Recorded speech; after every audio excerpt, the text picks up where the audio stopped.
Feria Cultural del Libro Ibero Iteso Virtual 2021.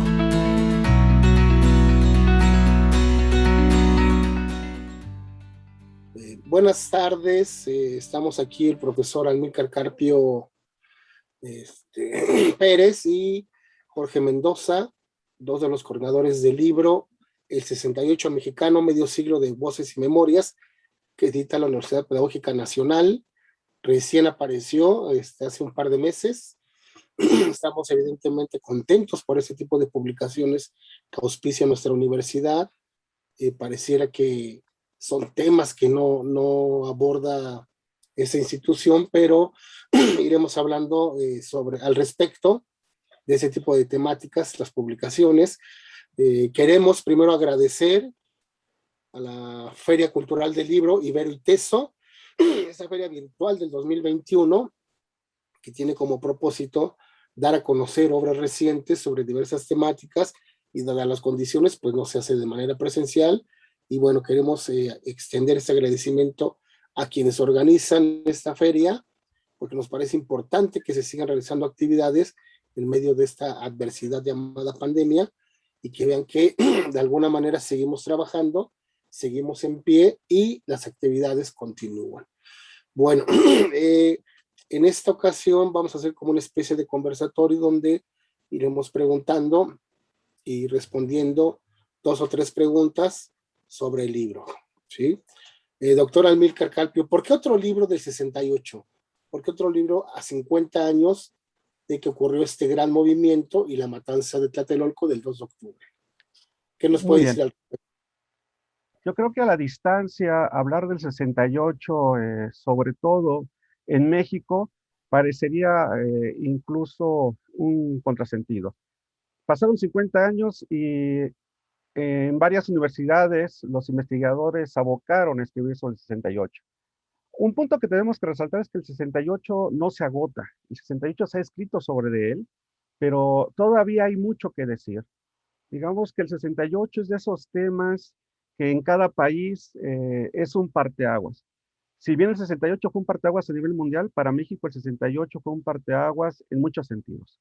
Fue un parteaguas para los estudiantes, fue un parteaguas para la democracia, fue un parteaguas para los movimientos sociales. Por eso seguir entendiendo y reflexionando sobre el 68 es muy importante. Sobre todo si consideramos que desde 1968, durante las décadas que siguieron, el Estado y los diferentes gobiernos en turno no se interesaron por reivindicar la importancia de este movimiento. Lo empezaron a integrar después, pero no en su verdadera significación. Es decir, como un movimiento que abre las puertas de la democracia, como un movimiento que permite expresar a los estudiantes su sentir, el de salir a las calles. Un salir a las calles que se ganó precisamente en contra de este Estado, que era un Estado autoritario. Banalizar este tipo de acontecimientos entonces, o decir ya está dicho, sería cometer un error. Yo creo que tendríamos que seguir escribiendo, tendríamos que seguir reflexionando, incluso tendríamos que empezar a buscar nuevas preguntas y nuevos caminos. Porque si bien se ha hablado del 68, no todo está dicho. Y esto es muy importante, porque hasta fechas recientes, que el tema del 2 de octubre de 1968, o temas como el halconazo, empiezan a ser tratados. Pero para una gran mayoría de los mexicanos, sobre todo los que nos formamos en la década de los 80s, 90s o inicio del 2000, o aquellos que no han tenido la fortuna de estar o participar o de ingresar a una educación superior, la versión que conocen el 68 es una versión más oficial, es una versión maquillada, es una versión donde el Estado buscó, en teoría, a lo mejor un diálogo. Esa es su versión del Estado. Pero cuando empezamos a revisar lo que realmente pasó, no. Pasó una lucha de los estudiantes contra el autoritarismo del Estado, contra su imposición. Considero entonces que la importancia de seguir trabajando estos temas está en reivindicar una generación revolucionaria que abrió las puertas, abrió el camino para estas luchas que aún continúan.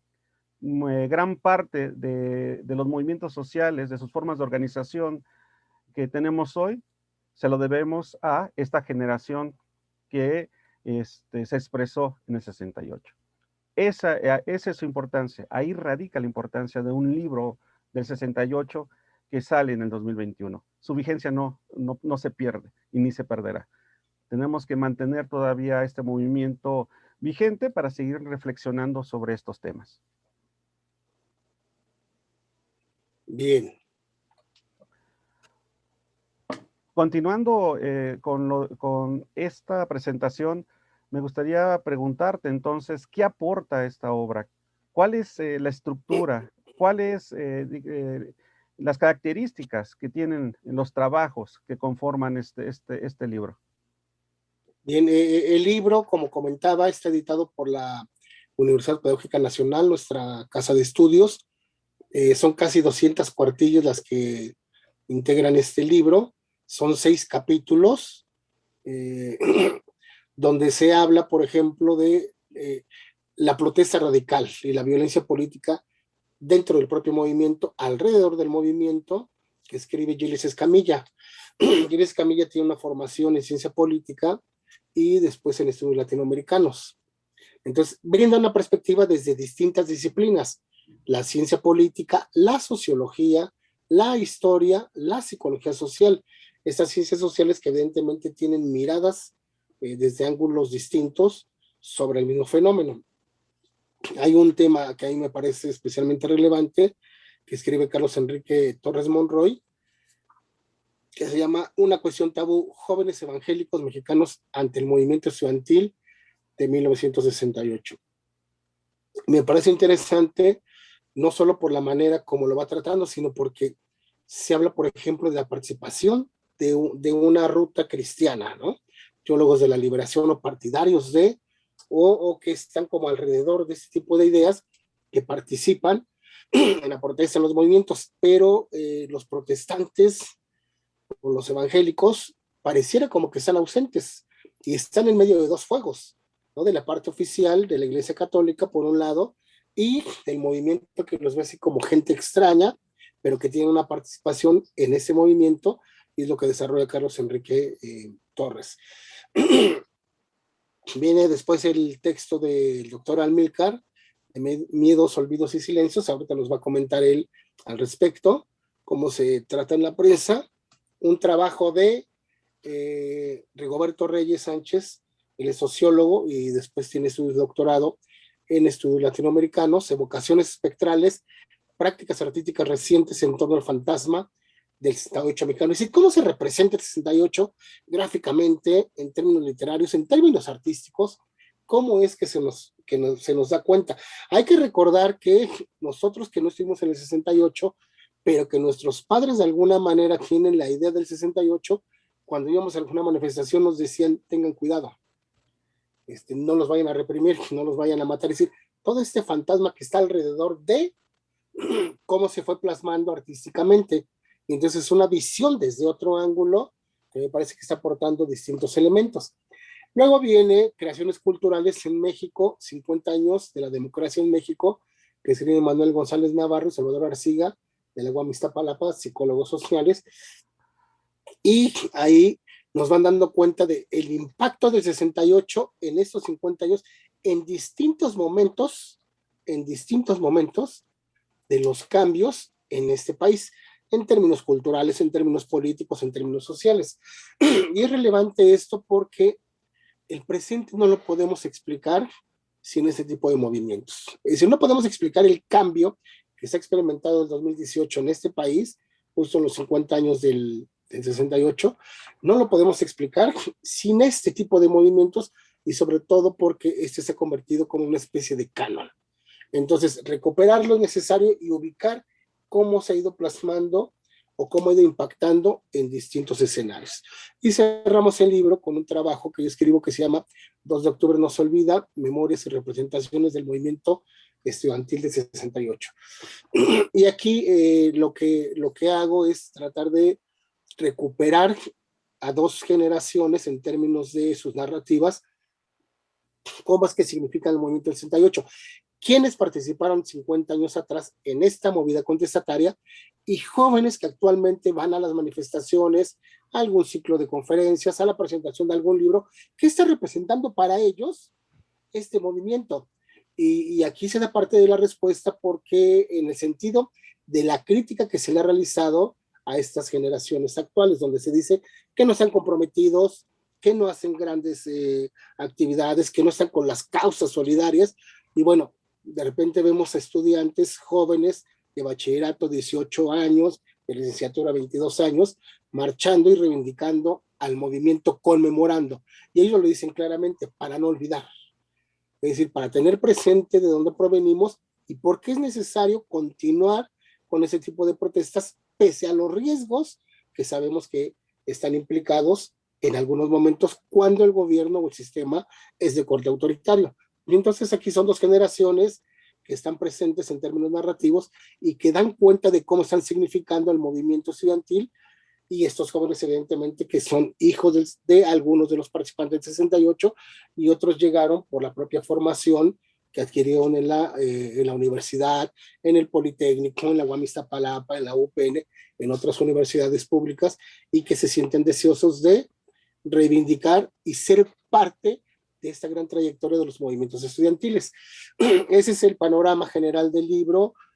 Al final les pasamos el link del libro. El libro es descargable, lo pueden encontrar en UPN Publicaciones, así acceden vía Google, UPN Publicaciones, y aparece inmediatamente ahí el título, El 68 Mexicano, medio siglo de voces y memorias, y lo pueden descargar, es de acceso libre, y esa es la ventaja de las universidades públicas hoy día, que publica ese tipo de materiales y que podemos revisarlo sin necesidad de pagar, por ejemplo. Muy bien, doctor Amílcar Carpio, para ir cerrando este bloque, iba a comentar algo de su trabajo.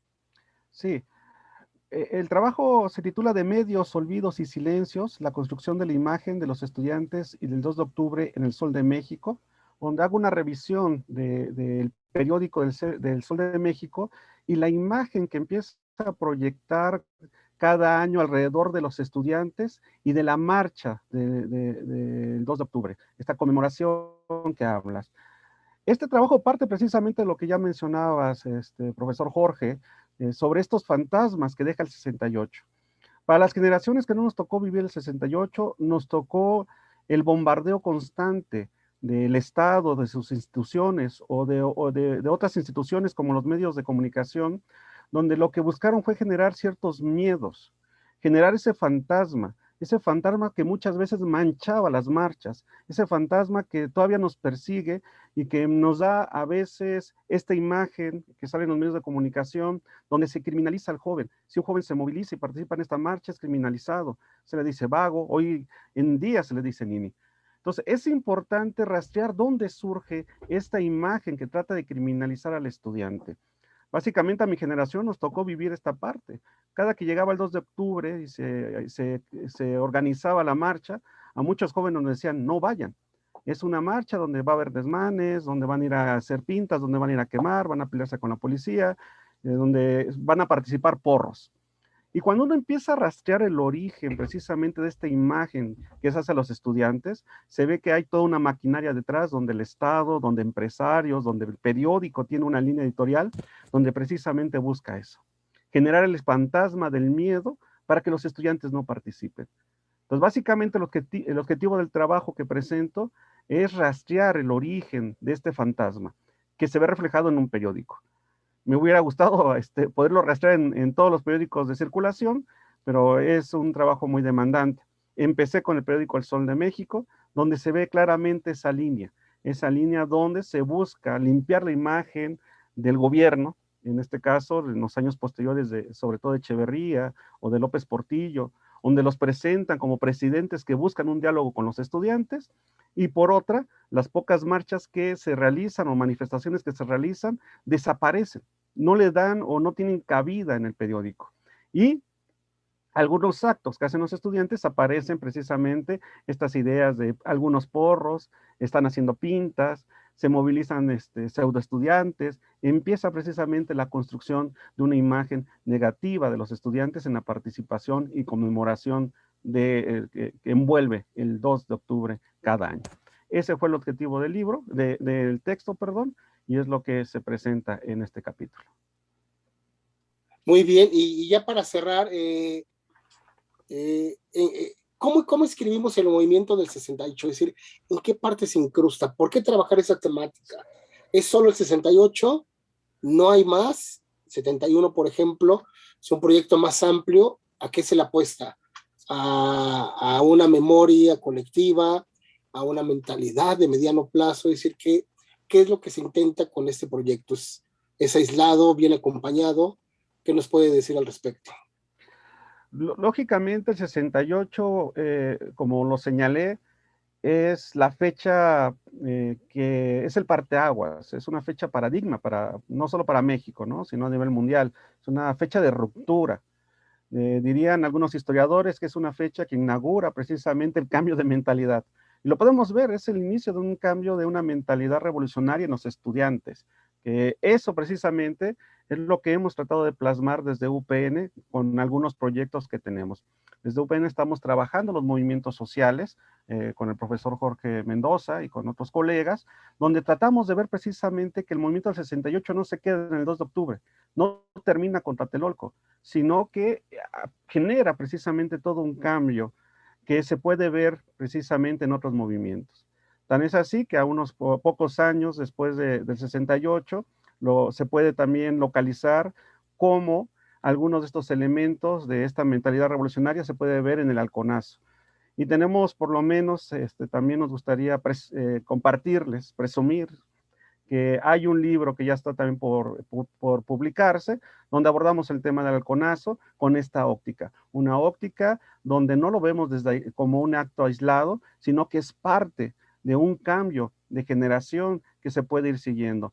Pasó con otros movimientos. Hay otro proyecto que tenemos en puerta que es sobre Ayotzinapa y todo lo que implica alrededor y que nos va también, nos permite también vincularlo con estos cambios de mentalidad que vienen desde esta época.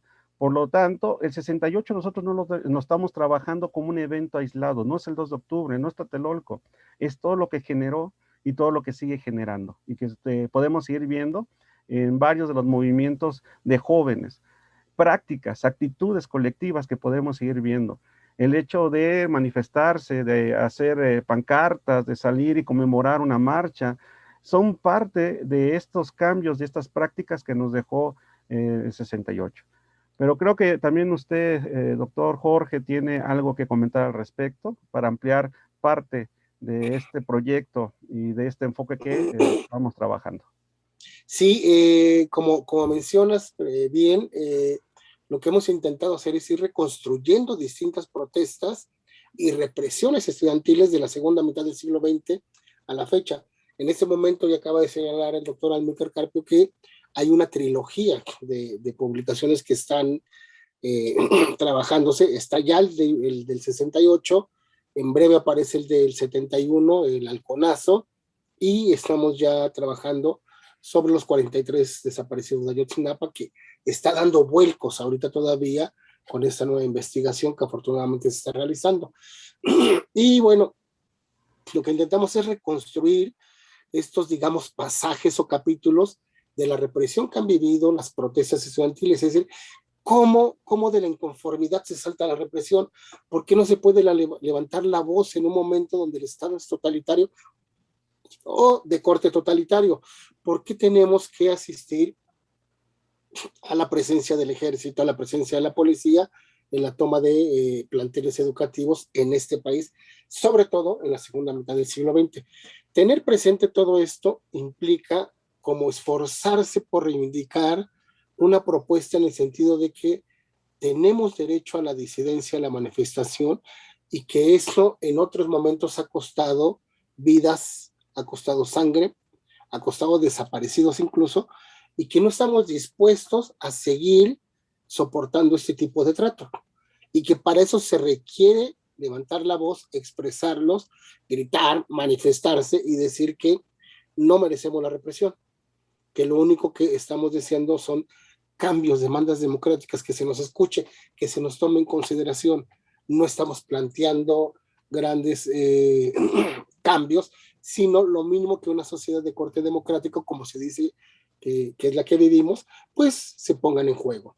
Entonces me parece que eso también tiene que ver con la enseñanza, porque tenemos nuestros espacios en la Pedagógica Nacional, y es esto que aporta, pues aporta también en el sentido de cuestionar una historia oficial, cómo se le da el tratamiento, por ejemplo, al 68, cómo se le da el tratamiento si es que llega en algún momento a plasmarse el 71 o los 43 de Ayotzinapa en los libros de texto, es decir, que haya otras versiones, otras miradas que den cuenta de lo que aconteció desde el lado de los participantes, desde el lado de los familiares y desde el lado de la sociedad que está involucrada o que anhela de alguna manera que esto se exponga. Porque a la fecha no sabemos bien a bien quiénes fueron los responsables del 68, el número de muertos ahí, el número de heridos, son elementos que deberían de estar presentes y que me parece este tipo de trabajos desde la academia contribuirían de alguna manera a que esto se fuera esclareciendo.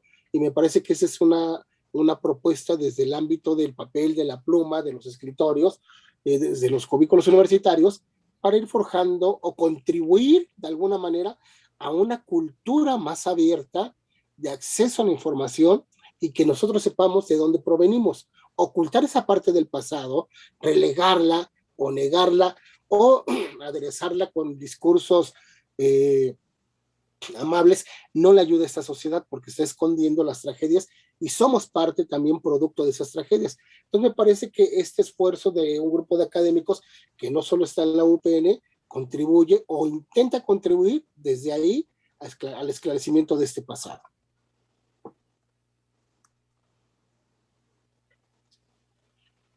Profe, ya se nos acaba el tiempo. ¿Gusta hacer un comentario de cierre? No, hasta ahí, Jorge. Bueno, les agradecemos mucho a la Feria del Libro Ibero y Teso. Hay que recordar que también estudiantes de la Ibero estuvieron en el 68, se manifestaron codo a codo con estudiantes de Chapingo, del Poli, de la UNAM, y que bueno, es necesario recuperar la memoria, y me parece que este es un esfuerzo, así que no nos queda más que agradecerles, y también a la gente que trabaja en publicaciones en la Universidad Pedagógica Nacional por gestionar este tipo de espacios. Y nos vemos hasta la próxima presentación. Muchísimas gracias. Hasta luego.